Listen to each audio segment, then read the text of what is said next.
Hi friends, welcome to Meditation to Achieve Inner Security.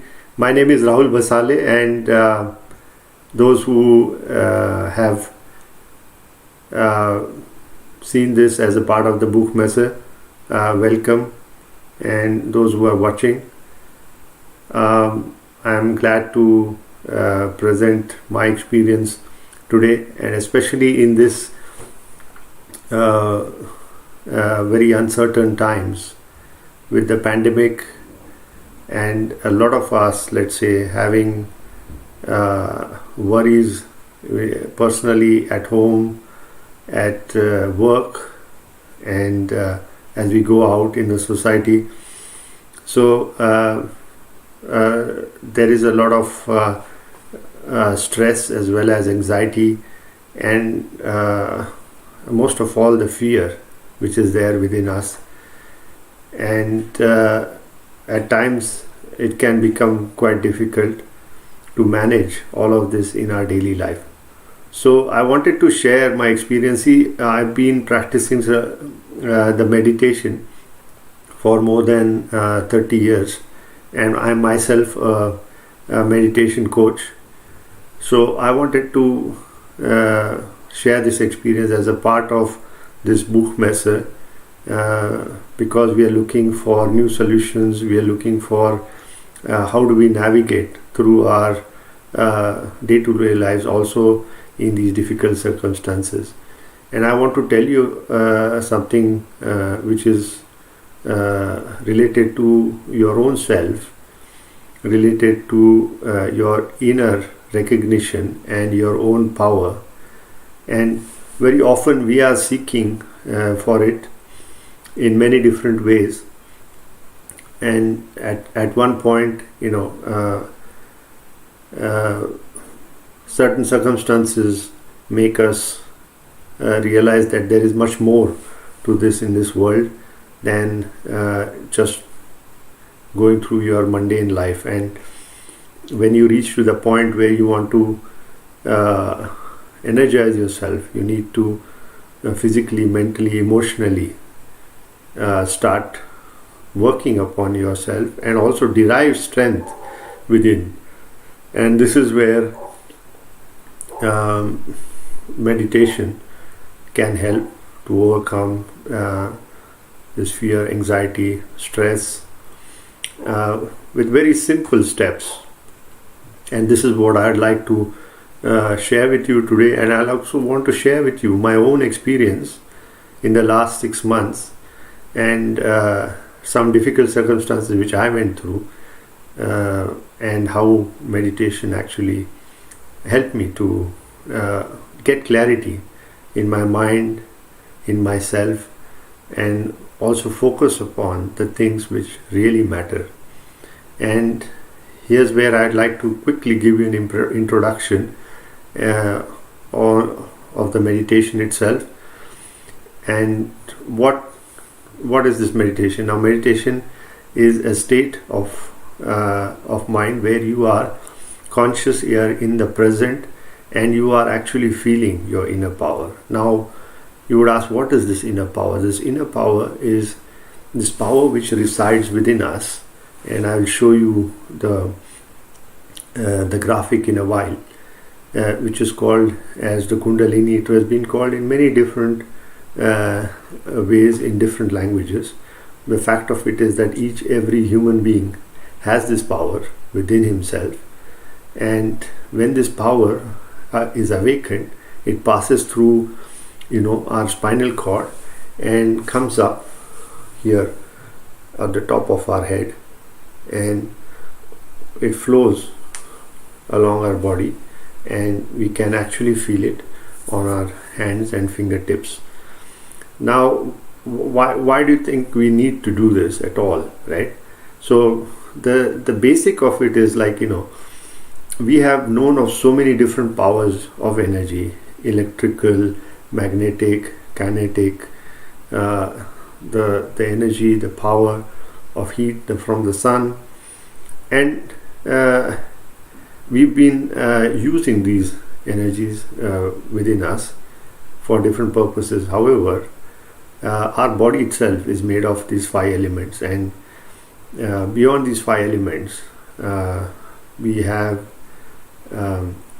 this inner power which actually enlightens these elements within us and along our spinal cord. And I'd like to show you quickly a small graphic where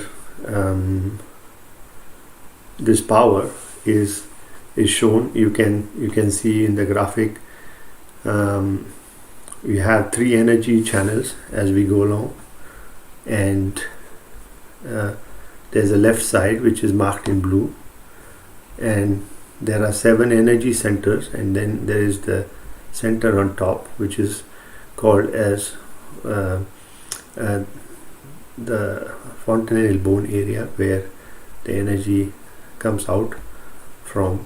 The energy resides here in a triangular bone in 3.5 coils, which is called as the Kundalini. And there are 7 energy centers which correspond to the plexuses within our body and on the spinal cord.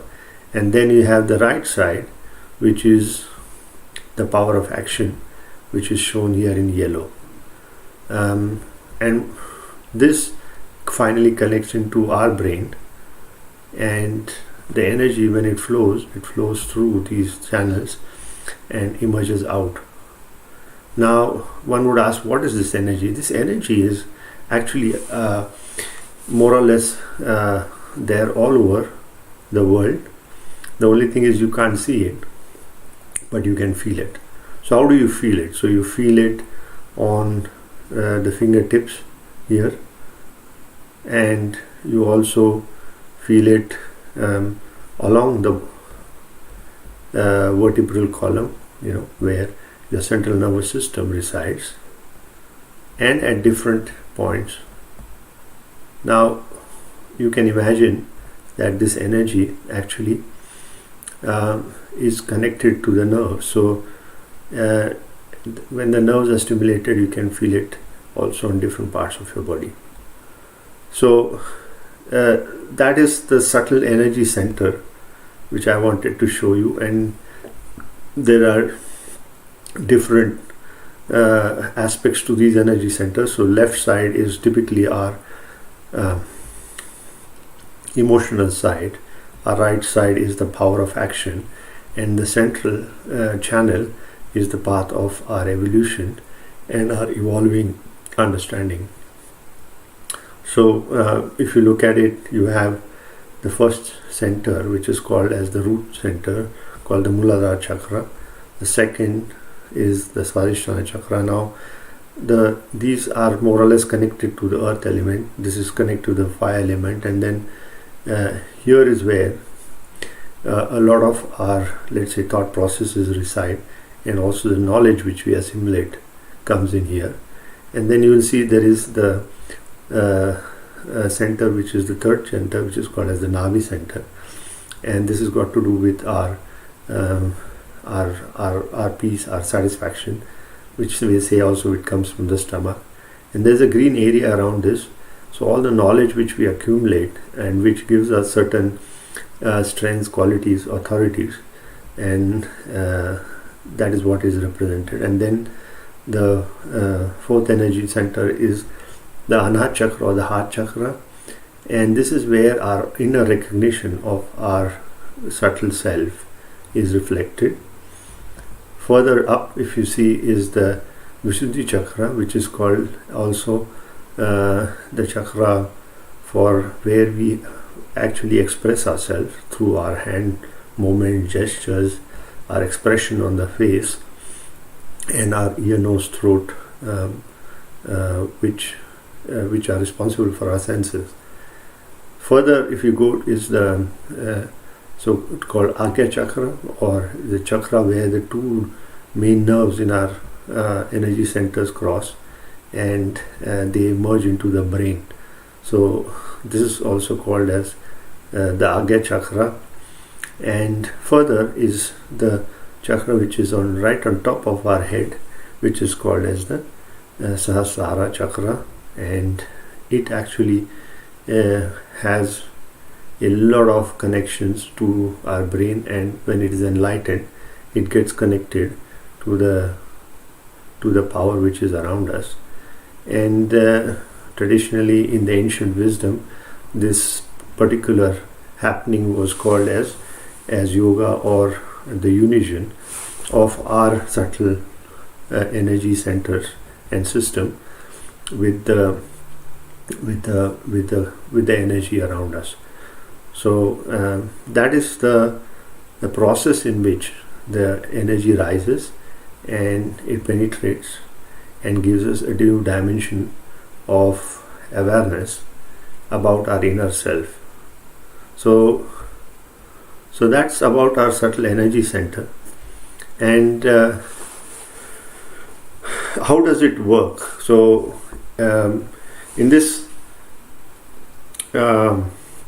hectic life, and also with multiple thoughts in our mind and stress and anxiety which comes across now, often what happens is our brain is affected, and I'll show you some research which has been done in terms of what effects meditation has on the brain. So one of the primary aspects of the meditation and feeling this energy within us is related to actually calming our mind.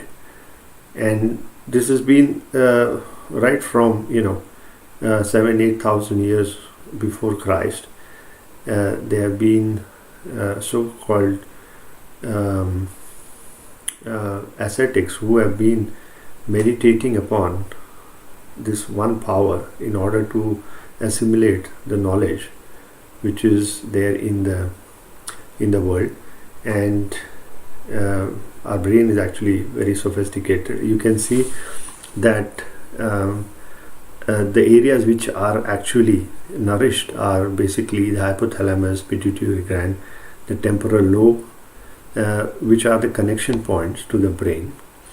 And once the brain is enlightened by this energy center, you can see there was a research conducted as to how the waves look like before meditation and after meditation. You can see there's a considerable relaxation, if you may call, of the brain once, let's say, the anxieties, the fears, the thoughts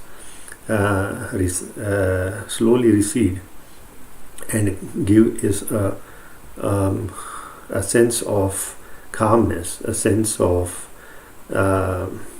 peace. And then what actually happens is, once this triggers in ourselves, then we are in a position to actually calm ourselves down. We are able to think very clearly. We are able to also not think if we don't want to, and we are able to then open up the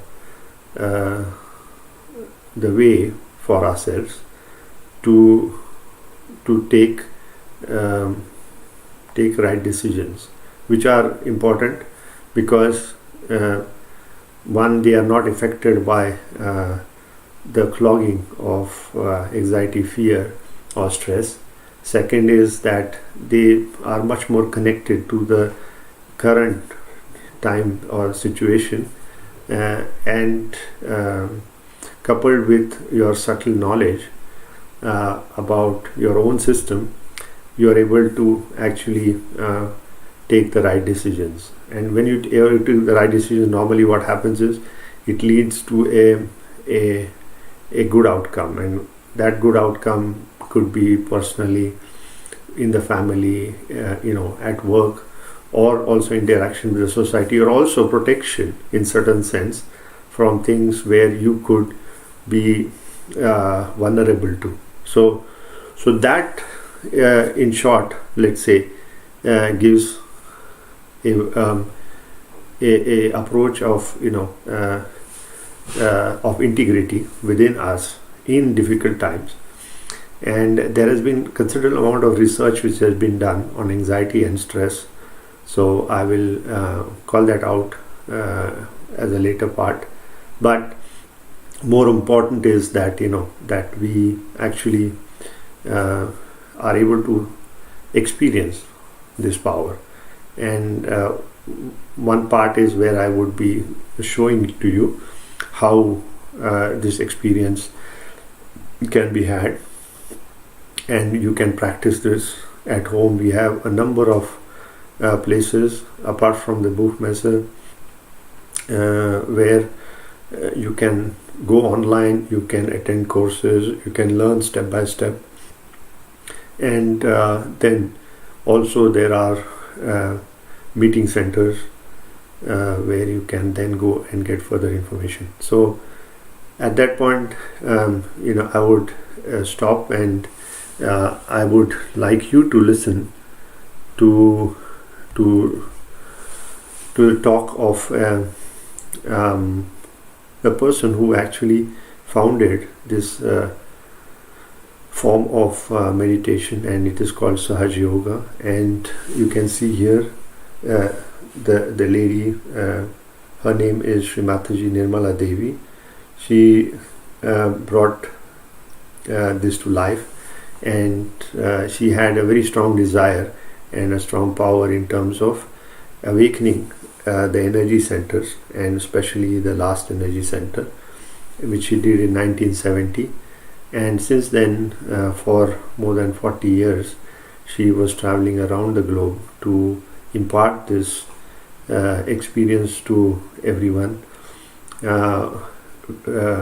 without charging anything, because her belief was very clear that for the energy which you have within, which is natural, there is it is priceless in certain sense. So there is no human element of charging in terms of money, but it's about the level of consciousness and awareness, and also your desire to pursue, because it finally is your own power, and it actually benefits you. So you can listen to a short talk of hers. It's good to hear directly from her in terms of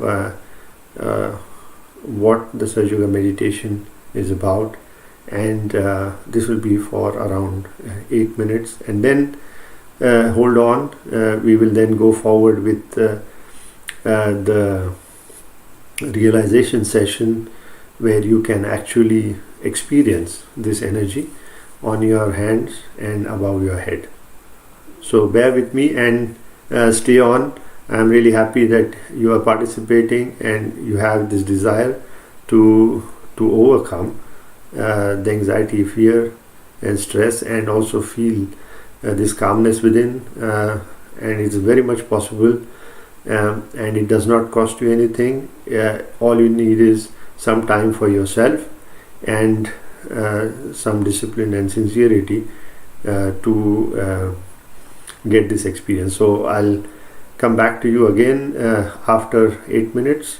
In the meantime, you can watch this short excerpt of her talk, and then we'll go through the experience of so-called self-realization. It's called self-realization because you actually, with the help of this power, recognize your own self, which is in your heart, and you with your own desire actually can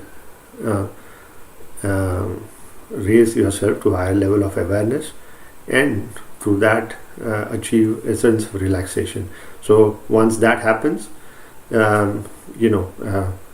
let's say your discretion, your sense of direction, your ability to deal with the challenging situations becomes better and better.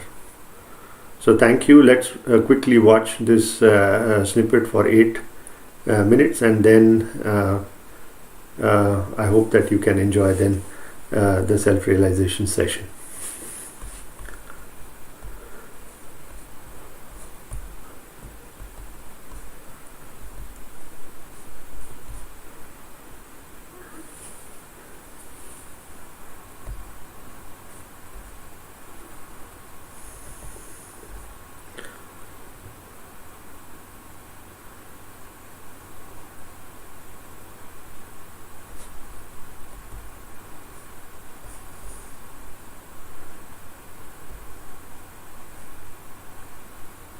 I bow to you all, for you are the seekers of truth. When we talk of truth, we must understand at the very outset that truth is what it is. We cannot mold it with our human awareness, we cannot organize it, and we cannot change it at all. So, what is the truth? The truth is that we are not this body, this intellect, emotions, this ego, the conditionings, but we are the spirit. And the second truth is that there is a subtle, all-pervading divine power which is doing all the living work. For example, we see the flowers and we take them for granted. Bernard Shaw has said that if you just watch your eyes, you'll be surprised what a camera it is. So, all living things we take for granted, and we do not inquire as to how these things are worked out and how all these living processes are going on around. Now we have, supposing, come from amoeba stage to this stage. How we have come? We didn't do anything. And how is it we have become human beings? And why have we become human beings? When I first saw mandate of United Nations, when my husband was elected, I was very happy because what it was saying is exactly what we have to do. Is to become collective, in a way to have collective benevolence. But outwardly and superficially, we cannot become collective. We have to become inwardly collective, and for that something has to happen to us. Because if we were so easily collective, we would have absolute knowledge and there would not have been any difference of opinion. Everybody would have said the same thing, because if it is absolute truth, it has to be absolute for everyone. On the contrary, everybody is saying they are the truth, and it seems they are all absolutely juxtaposition with each other. So what is the thing that we are missing? Whether it is religion, philosophy, thinking, or all the philosophies of the world. I feel in the United Nations, one has to get self-realization. Unless and until you get your self-realization, this collectivity, which is the nature of your spirit, will not manifest. The spirit is the collective being within us. And when it manifests, you are amazed at yourself that you can feel the centers, subtle centers of another person on your fingertips, and you can feel the subtle centers of your being also on your fingertips. In Quran it's very nicely described that at the time of resurrection your hands will speak. So when you get your realization, you can feel it on your fingertips, all the subtle centers about which he was talking to you about. These to be understood later on. But the first thing is, you must ask for your enlightenment. It's a myth when we say that we are enlightened, we are born again, or we are this and we are that. Unless and until you become spirit, in the real sense of the word, that it's an actualization of the experience, we are not to believe into it, because that kind of a belief is just blind and is not for our benevolence or for the benevolence of the whole world. So this breakthrough in the evolutionary process has to take place. But for that one has to remember that as we have not paid for our evolution so far, we cannot pay for it. First of all people who talk of payment, you must know that there's something false behind it. because you cannot pay for it. Like if you have to sow a seed, you don't pay anything to the Mother Earth. You may pay for the hall, you may pay for the car, but you can't pay for your self-realization. This is first thing to be understood very clearly. But I find in the Western countries, it's difficult for people to understand this point. I was surprised that the BBC people, such a well-equipped and sensible, they told me very frankly that Anglo-Saxon brain cannot understand anything without money. Now I said, who has made this Anglo-Saxon brain? First of all. The second point is that you believe in Christ. How much money did you pay to Christ? How much money did you pay to Buddha? How much money did you pay to Mahavira? Or to Nanaka? Or to anyone like that? They worked so hard for you. What did you do for them? Nothing but to torture. I never listened to them. The truth is so important today for us that all our problems are there only because we have not felt the truth. You are talking now about imbalances. You are talking of physical problems, of drugs, and also of AIDS and all other such things. All these can be cured and completely prevented if you become the spirit. You will be amazed. Because when this Kundalini rises, she touches that all-pervading vital power, and you are blessed with all your physical, mental, emotional upliftment. Not only that, but complete nourishment. Because this little point was left out, we are suffering. Ecological problems can be solved very easily if you get into your balances. For example, we use machines or anything, we go to extremes. We have no balance. Actually, the mental projection is a linear movement. But if it has no support with the reality, it recoils back out. Even science. Science, of course, we must say that science has done a lot of harm in a way because it has produced atomic bombs and all that. But also the science also tells us this is wrong. We are going too far with it. We should stop. But we don't pay any heed to it. This is our own mistake, that we have to understand that there is a kind of a balance which is needed in our own lives, in our own temperament, in our own being. But supposing if you force yourself, you cannot do it. If you tell yourself, no, you must be balanced. You should have balanced food. You should have balanced life. You cannot.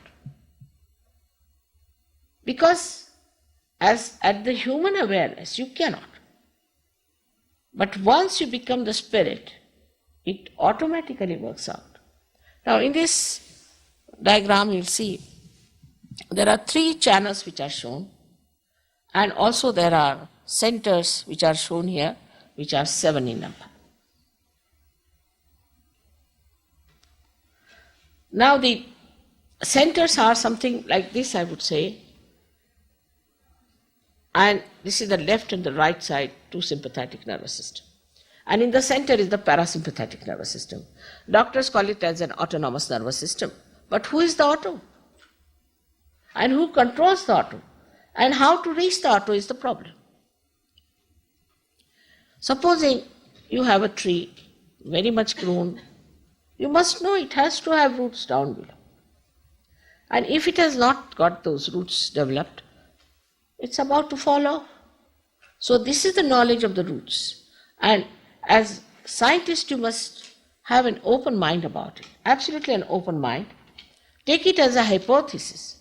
And if it works, as honest people, you have to accept.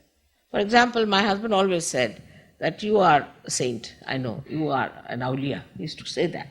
But I can't believe you can make anybody like you. It's a different thing. It's a different category. But these days, these categories are born. So many are seeking the truth.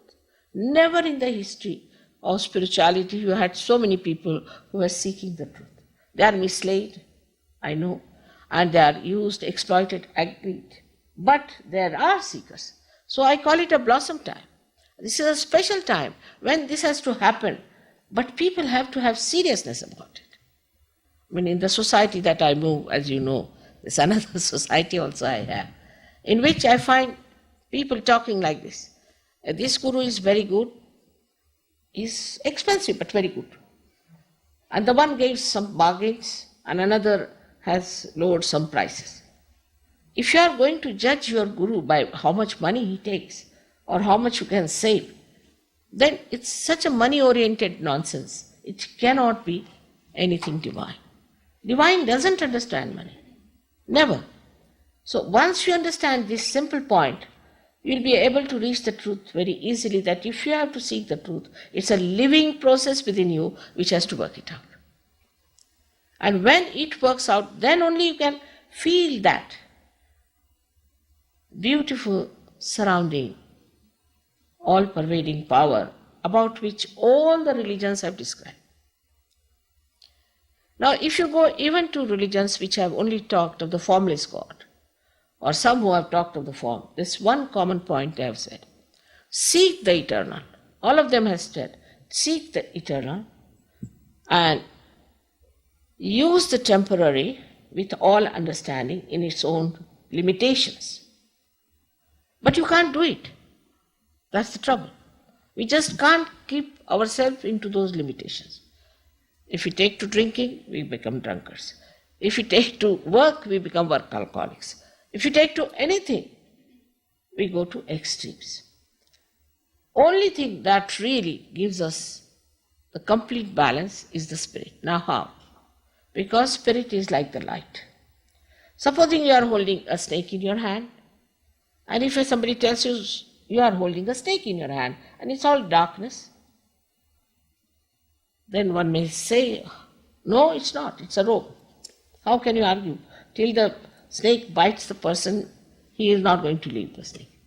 Best thing is to put on the light. And in that light, he can see and he can throw away the snake. This is how today's Sahaja Yoga is working. Sahaja means born with you is the right to be united with this divine power. Yoga doesn't mean standing on your heads, or it doesn't mean breaking your knees. It doesn't mean that at all. So, the first part is where we put our hand on the heart and we close our eyes and ask the question, Mother, am I the pure spirit? So we ask this question thrice within us. Am I the pure spirit?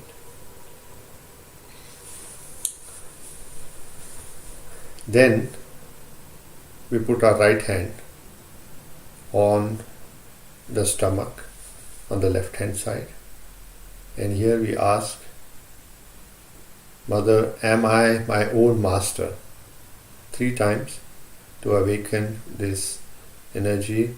We ask this question, am I my own master?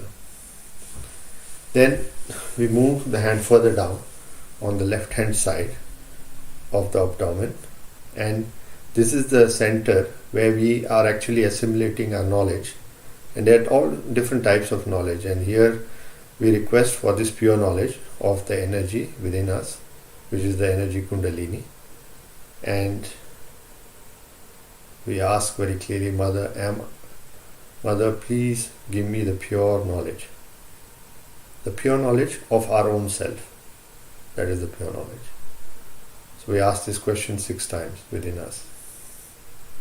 Mother, please give me the pure knowledge. Then the Kundalini starts rising, and we support it by putting our right hand again back onto the stomach and saying with full confidence, Mother, I am my own master. Mother, I am my own master. Now the Kundalini starts rising, and then we put our hand on the heart, and here with full confidence say, Mother, I am the pure spirit. I am the pure spirit. Say this thrice. And then we put our hand on the left shoulder, between the shoulder and neck, and turn our head to the right as much as possible. Now this is the energy center called Vishuddhi Chakra, and it is responsible for the communication, and it is often blocked because we have feelings of guilt within us. So here we say, Mother, I am not guilty. Say this many times within ourselves. Important is that you say it from your own conviction. Mother, I am not guilty. Do not think about any specific point why you are guilty, but just affirm that, Mother, I am not guilty. Then you move your right hand and put it on the forehead, and this is the point of the Agya Chakra in us, and we hold the both sides of our scalp and bend our head slightly in the front, and at this point is very important. There is a narrow passage that we get this quality of forgiveness, that is to forgive everyone no matter what they have done to us. Mother, I forgive everyone, and importantly also I forgive myself. So we say this twice. Then we put our right hand at the back of the head and raise our neck up so that it is supported by our hand. And here it's important for us to say, for our own benefit, Mother, knowingly or unknowingly, if I have done anything wrong, then kindly forgive me. So, knowingly or unknowingly, if I have done anything wrong, kindly forgive me. So, once that is done, the Kundalini is gone through the 6 energy centers and then comes finally to the top, and this is the fontanelle bone area, which is a soft bone in childhood. And what we do is we put our hand on the head, on top of the head, and press it slightly with the fingers stretched and rotating the scalp of this on top of the head in 7 times in clockwise direction. This way we stimulate to open this energy center, and just make a request within yourself, Mother, please give me my self-realization, or kindly awaken my Kundalini energy in me. Say this 7 times, and then we'll see what we feel above our head, and then you can bring our hands down. So we'll go through this exercise now with closed eyes and try to just be in a calm state of mind. Try not to get involved in too many thoughts. If the thoughts are coming, then just inside yourself you say, I forgive, and don't get involved in those thoughts. So as a first step, we close our eyes and put our right hand on the left heart, and with a sincerity we ask this question, Mother, am I the pure spirit? Mother, am I the pure spirit?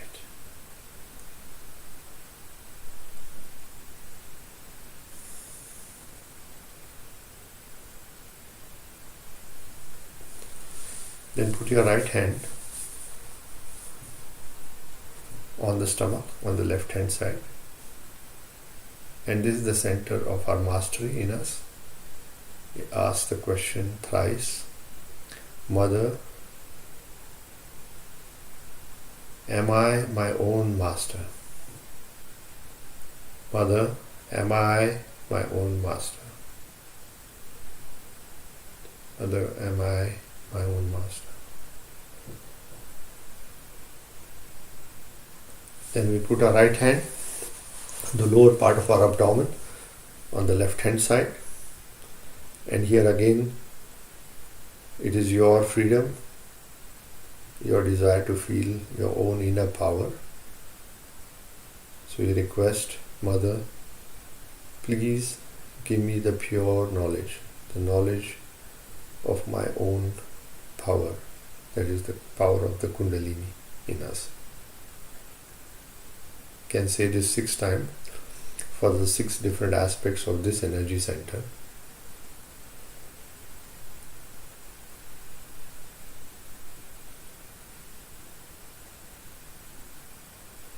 Mother, please give me my pure knowledge.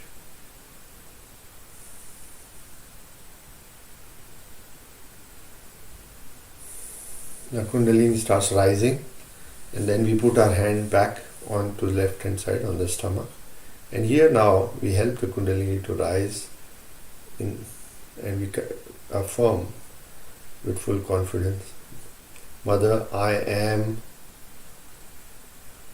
my own master. Say this thrice with full confidence.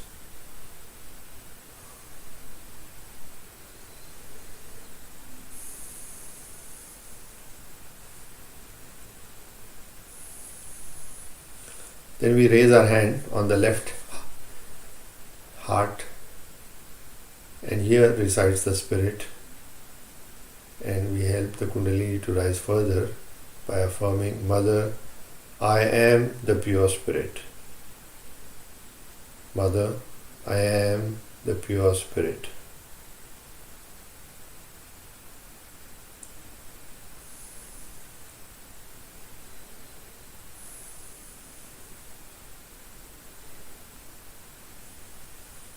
Then we put our right hand on the left side between the neck and the shoulder and turn our head to the right.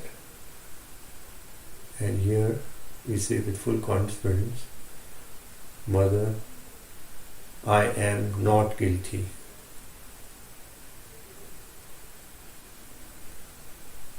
You can say this a number of times. Mother, I am not guilty.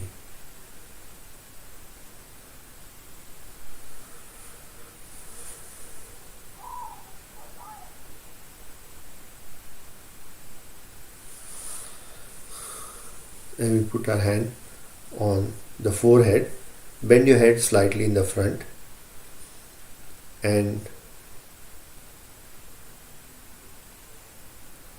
at this point we say within ourselves, Mother, I forgive everyone, including myself. Mother, I forgive everyone, including myself.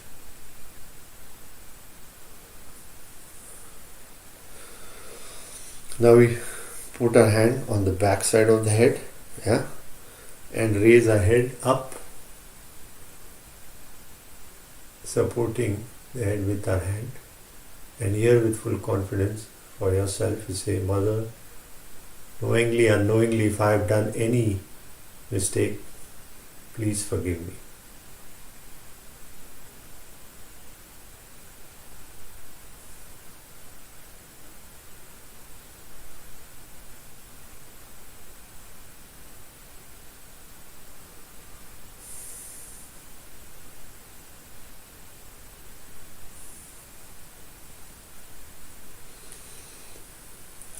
Now you stretch your palm and put it on top of the head. Bend your head slightly in the front, and with the pressed hand rotate your scalp in the clockwise direction. And here, while doing it, say with full confidence, Mother, kindly give me my self-realization. Mother, kindly awaken the Kundalini in me.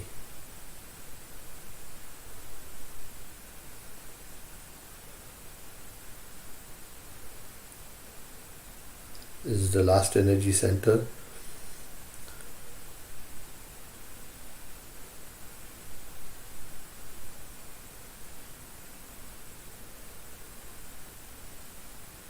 Then gradually bring your hand up and back onto your lap.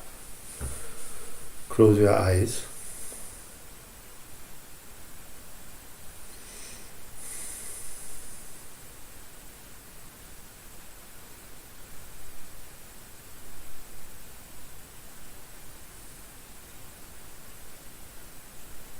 And put your attention where the hand was, above your head, and also check on your palm and on your fingers what you feel.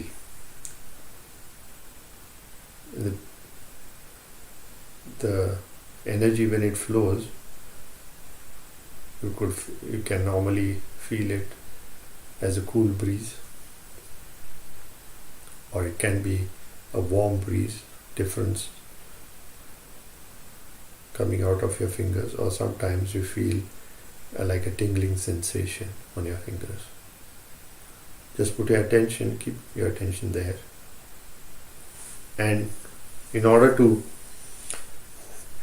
check whether your energy has really come up, you can raise your left hand and put it above your head, a couple of centimeters above your head, and move it front, back, left, right, to find out at a particular point, say, a very fine stream of wind or air or cool breeze which comes out.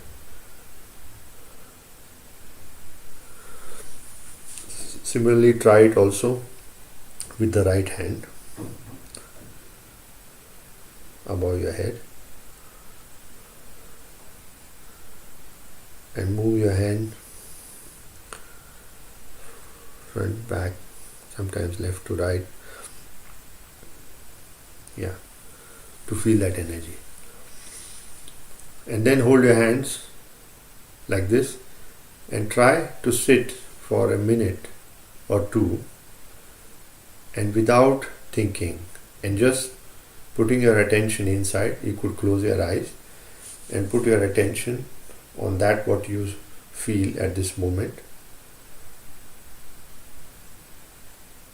and just get into this state. And that is the state of meditation which I mentioned earlier. And just focus your attention on your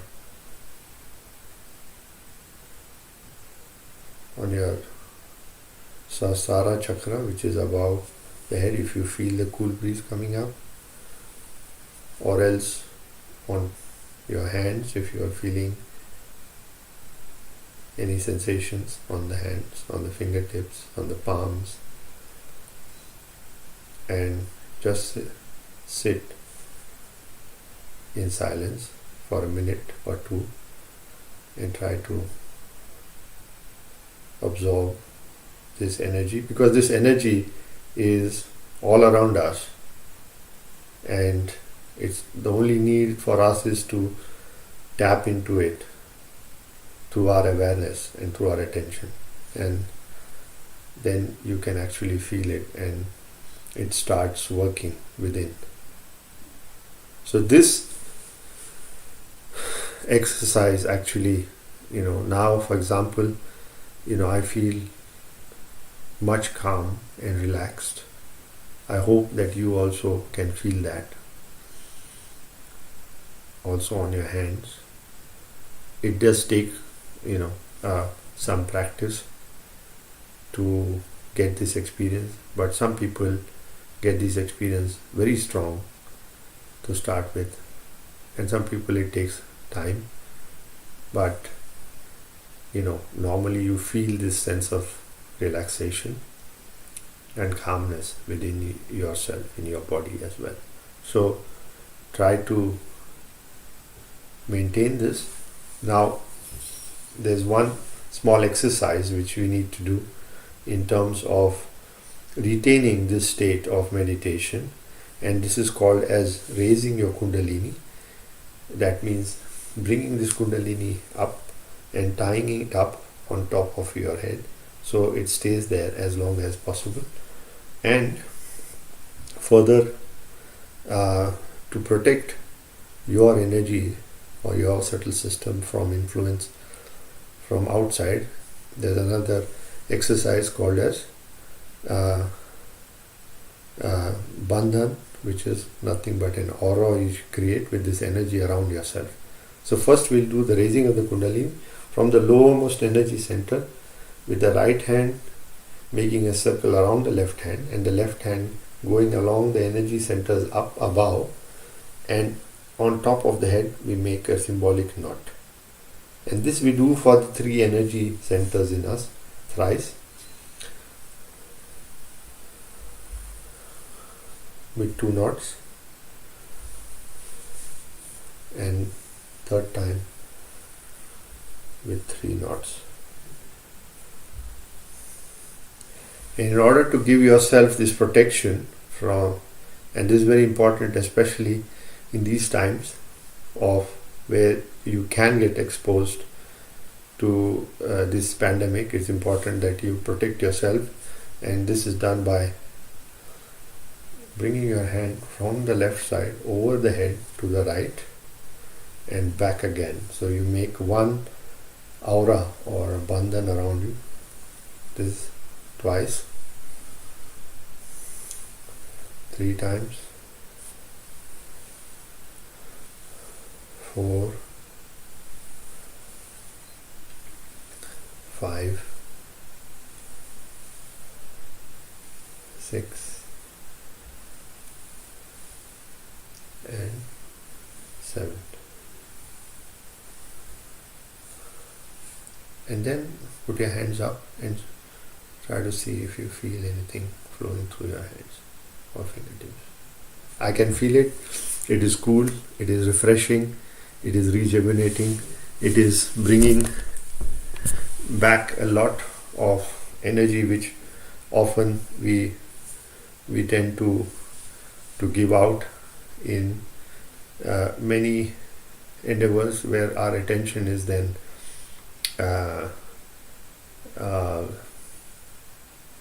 spread all over the place. So this exercise helps us to bring us here in the balance, and the last exercise we do is to thank this power within us and outside, so that you are actually being nourished and taken care of. So it's like you have a car, and this is your vehicle, your body is the vehicle, and it needs to be fed with the fuel inside you, and this fuel is nothing else but your own energy. The interesting thing is you don't have to go to a station to tank yourself up, but you can do it at home. You can go outside in the nature where there's a calm place and sit down and meditate and absorb this energy. When you absorb this energy, you feel the calmness. Once this calmness flows, all the angst or the fear in our hearts, the anxiety which is there in the head, or thoughts and stress, all of that slowly subsides, and then you are in a much better state of mind. So once that happens, you are in a good state to deal with this anxiety and fear, and also take the right steps and decisions. So I'm really glad to have shared this experience with you, and please do visit us. If you are international, then you can visit us at sajyoga.org or freemeditation.com. And remember that we do this out of our own conviction and because it benefits us, and this is fully free of charge. We do this through our common non-profit organization, and this organization is totally voluntary and self-funded, because we believe that this cannot be actually paid for but is to be experienced, and then you realize the value of it. So thank you very much for participating, and if you are in Germany, then do visit us in sahajayoga.de. There you will find much more information. You can also participate in our online meditation courses. It is Sahaja Yoga Germinate on the Prof.me platform. So the links are available on the Buchmesse website. So we look forward to seeing you, hearing from you, and during these uncertain times and difficult time, we wish you a safe and a very healthy life forward. And if you have any comments or if you have any suggestions, then do visit us and drop a short note, or you could also drop a short note on this platform. And if you want to get in touch with us, you can also join us on Meetup, Sahaja Yoga Germany, and there you will see also the actual updates, news announcements, more importantly how you can get further with this experience. So thank you, and as they say, also during this COVID